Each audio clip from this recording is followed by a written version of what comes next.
26 नवंबर 2008 की रात मुंबई में किसी भी दूसरी रात की तरह ही शुरू हुई थी। एक ऐसा शहर जो कभी नहीं सोता, एक शहर जो बड़े सपने देखता है। लेकिन अंधेरा इस बार बदले की आग लेकर आया, जिसने भारत के दिल पर एक लंबी भयानक छाया डाली।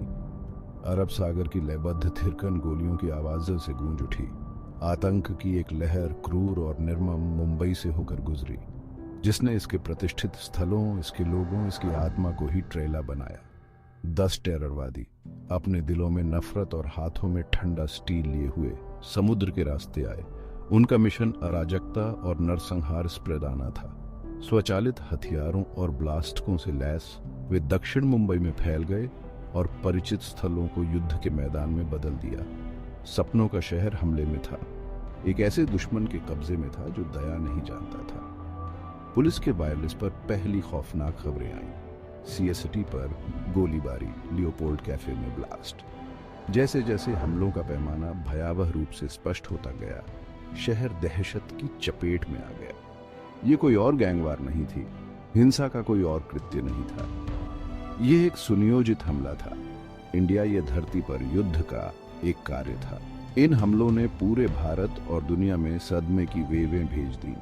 लिव टेलीविजन ने दुनिया भर में भयावह छवियों को प्रसारित किया। ताजमहल होटल का प्रतिष्ठित गुंबद धधक रहा था। रात में गोलियों की आवाज गूंज रही थी। दुनिया ने भयावह रूप से देखा, क्योंकि मुंबई भारत की वित्तीय राजधानी आतंक का प्रतीक बन गई थी। छत्रपति शिवाजी महाराज टर्मिनस, मुंबई का आलीशान रेलवे स्टेशन, पहला ट्रेला बना।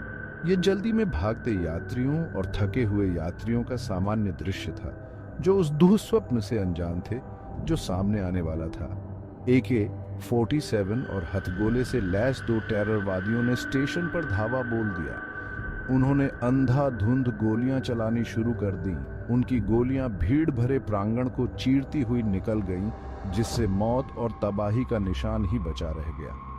कुछ ही दूरी पर पर्यटकों का पसंदीदा अड्डा लियोपोल्ड कैफे भी ट्रेले पर था। 2 टेररवादी कैफे में घुसे। उनके चेहरे नफरत से भरे हुए थे। उनकी उंगलियां उनके हथियारों के ट्रिगर पर थीं। उन्होंने भीड़ पर गोलियां बरसा दी। उनके शिकार, पर्यटक और स्थानीय लोग, समान रूप से छिपने के लिए कहीं नहीं थे। प्रतिक्रिया करने का समय नहीं था। हवा में बारूद की गंध और घायलों और मरने वालों की चीखें गूंज उठी।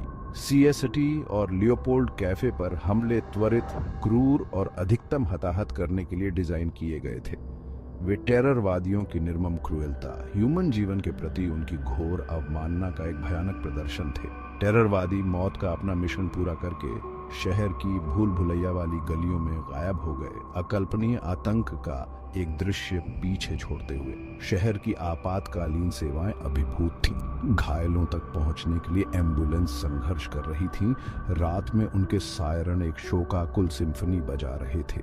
अस्पताल कैजुअल्टीजों से भर गए थे।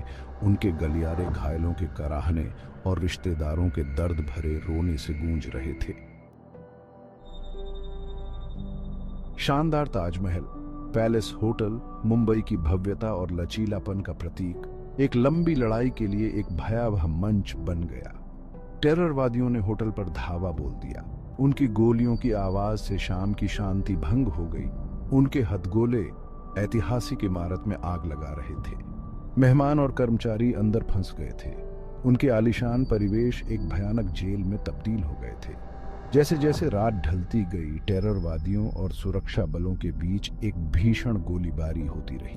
होटल के अंदर छिपे टेररवादी बिल्ली और चूहे के एक घातक खेल में इवनिंगल हो गए।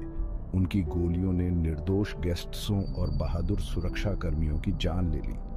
अराजकता से साहस और करुणा की कहानियां सामने आईं। होटल के कर्मचारियों ने गेस्ट्सों को बचाने के लिए अपनी जान जोखिम में डाल दी। अजनबियों ने मौत के मुंह में एक दूसरे को सांत्वना दी। 3 लंबे दिनों और नाइटों तक घेराबंदी जारी रही। गोलियों और ब्लास्टों की साउंडें हवा में गूंजती रहीं। आग की लपटें शहर के क्षितिज पर एक भयानक चमक बिखेर रही थीं। दुनिया ने देखा, अपनी सांस रोककर अंदर ट्रैपडे बंधकों के लिए प्रार्थना की। उनके दिल पीड़ितों और उनके परिवारों के लिए टूट गए।